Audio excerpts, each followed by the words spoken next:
सत्य का पवित्र शास्त्र जनवरी दिनांक 2। परख कर देखो कि यहोवा कैसा भला है। क्या ही धन्य है वह पुरुष जो उसकी शरण लेता है। भजन संहिता 34 का 8 पद। यहोवा की भलाइयों का स्वाद वही चख सकते हैं जो उस पर पूर्ण मन से विश्वास रखते हैं और उसके सामर्थ्य पंखों के नीचे शरण लेते हैं। अविश्वास और संदेह ऐसे बड़े बाधा डालते हैं कि लोग प्रभु यहोवा को नहीं जान पाते। पहला यूहन्ना की पत्री 5 अध्याय का 13 पद।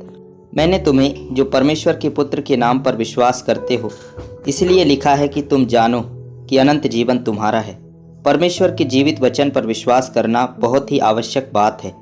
पवित्र बाइबल के बिना कोई भी परमेश्वर को जान नहीं सकता। इसलिए परमेश्वर ने अपने आप को प्रकट करने के लिए अपने पवित्र वचन के द्वारा अपना परिचय और प्रमाण भी दिया है। जो कोई परमेश्वर के वचन के ऊपर विश्वास करता है वह वचन के द्वारा अनुभव से यह जान सकता है कि हमारा परमेश्वर कितना भला है और उसकी सामर्थ्य तथा अधिकार कितनी महान है। परमेश्वर के उपकार और दया को केवल विश्वास ही से जाना जा सकता है। मरकुस सुसमाचार 12 अध्याय का 24 पद। यीशु ने उनसे कहा, क्या तुम इस कारण से भूल में नहीं पड़े हो कि तुम ना तो पवित्र शास्त्र ही को जानते हो और ना परमेश्वर की सामर्थ को।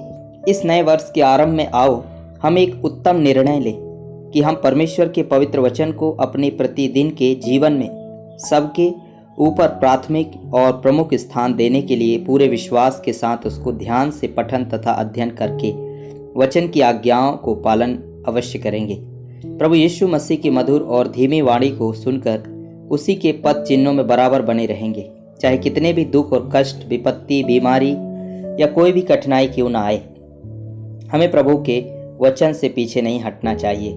व्यवस्था विवरण 17 अध्याय का 18 से 20 पद। और जब वह राजगद्दी पर विराजमान हो तब इसी व्यवस्था की पुस्तक जो लेवीय याजकों के पास रहेगी उसकी एक नकल अपने लिए कर ले और वह उसे अपने पास रखे और अपने जीवन भर उसको पढ़ा करे, जिससे वह अपने परमेश्वर यहोवा का भय मानना और इस व्यवस्था और इन विधियों की सारी बातों के मानने में चौकसी करना सीखे, जिससे वह अपने मन में घमंड करके अपने भाइयों को तुच्छ ना जाने और इन आज्ञाओं से ना तो दाहिने मुड़े और ना बाएं, जिससे कि वह और उसके वंश के लोग इजरायलियों के मध्य बहुत दिनों तक राज्य करते रहें। प्रकाशित वाक्य 1 अध्याय का 3 पद।